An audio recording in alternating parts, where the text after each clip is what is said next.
ዛሬ ሮሜ 3:24ን እንመለከታታለን። ሮሜ 3:24 በጸጋ የጸደቅን መሆናችንን የምታሳይ ቃል ነች። በኢየሱስ ክርስቶስም በሆነው ቤዛነት በኩል እንዲያው በጸጋው ይጸድቃሉ ይላል መጽሐፍ። ጸጋ በጳውሎስ መልእክት ውስጥ ቁልፍ የሆነ የነገረ መለኮት ሐሳብ ነው። እግዚአብሔር በእኛ ምትክ የሚያደርገውን ነገር ሁሉ በነፃነትና ያለ ግዴታ ዊዛውት ኮምፐልሽን ማለት ነው እንደሚደረግ ለማጉላት ቃሉን የተጠቀመበት ነው። እግዚአብሔር ከሚያደርገው ነገር ጋር በተያያዘ ከማንኛውም ውጫዊ መስፈርቶች ነፃ መሆን መለኮታዊ ባህሪው ነው። በሌላ አነጋገር እግዚአብሔር የሚያደርገውን ሁሉ የሚያደርገው በራሱ ተነሳሽነት ወይም አነሳሽነት እንጂ በሌላ ውጫዊ ምክንያት ወይም መንስኤ ተነሳስቶ እግዚአብሔር የሚያደርገው ነገር የለም።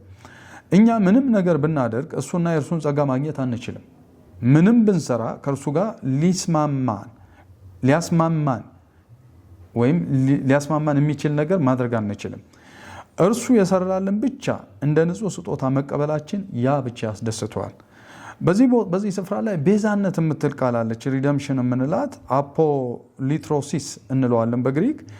ይሄ ቃል ዋጋ በመክፈል ነፃ መውጣት የሚል መሰረታዊ ትርጓሜ አለው። ይህ ቃልና ከእርሱ ጋር የተያዙ ቃላት ለምሳሌ ቤዛ ሊትሮን የምንለው ራንሰም በእንግሊዝኛው በአዲስ ኪዳን ውስጥ የክርስቶስን ሞት አስፈላጊነት ለመግለጽ በስፋት ጥቅም ላይ ውሎ እናገኘዋለን። ለምሳሌ ማርቆስ 10:45 ላይ እንዲሁ የሰው ልጅ ሊያገለግልና ነፍሱን ለብዙዎች ቤዛ ሊሰጥ እንጂ እንዲያገለግሉት አልመጣም ይላል።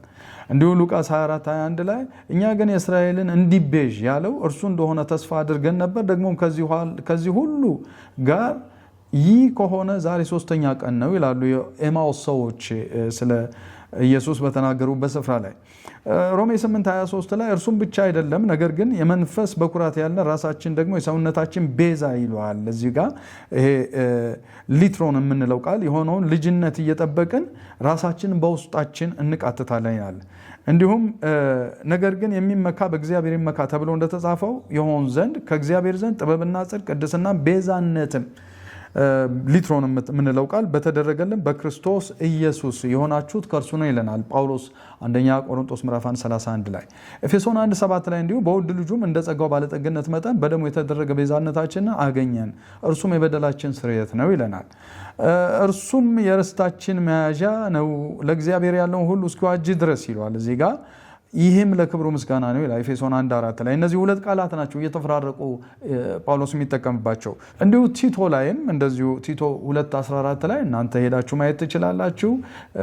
እዛም ላይ ይቀመጣል። ጳውሎስ ብቻ ሳይሆን ጴጥሮስም ይህንን ቃል ሲጠቀም ግን እናገኛለን። አንደኛ ጴጥሮስ 1:19 ላይ ከአባቶቻችሁ ከወረሳችሁ ከከንቱ ኑሯችሁ በሚያልፍ ነገር በብር ወይም በወርቅ ሳይሆን ነውርና እድፍ እንደሌለው እንደ በግ ደም በክብሩ የክርስቶስ ደም እንደተዋጃችሁ ታውቃላችሁ ይላል። እነዚህ ጥቅሶች መዋጀትንና ቤዛነትን በጥቅሉ የሚያሳዩ ክፍሎች ናቸው።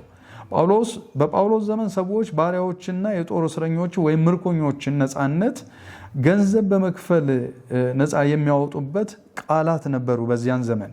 አንዳንድ የመጽሐፍ ቅዱስ ተርጓሚዎች ጳውሎስ ይህንን ትርጓሜ አስቦ ነው ማለቱን አይደፍሩም።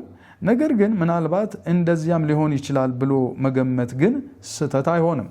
ይሄ ዋጋ በመክፈል ባሪያን ነፃ ማውጣት የሚለው ትርጓሜ በሮሜ 3:9 ላይ በዚህ መልኩ ተቀምጦና እንግዲህ ምን ይሁን ከነርሱ እንበልጣለን? ከቶ አይደለም። አይሁድም የግሪክ ሰዎችም ሁሉ ከኃጢአት በታች በባርነት ወይ ከኃጢአት በታች እንደሆኑ አስቀድመን ከሰናቸዋል ይላል።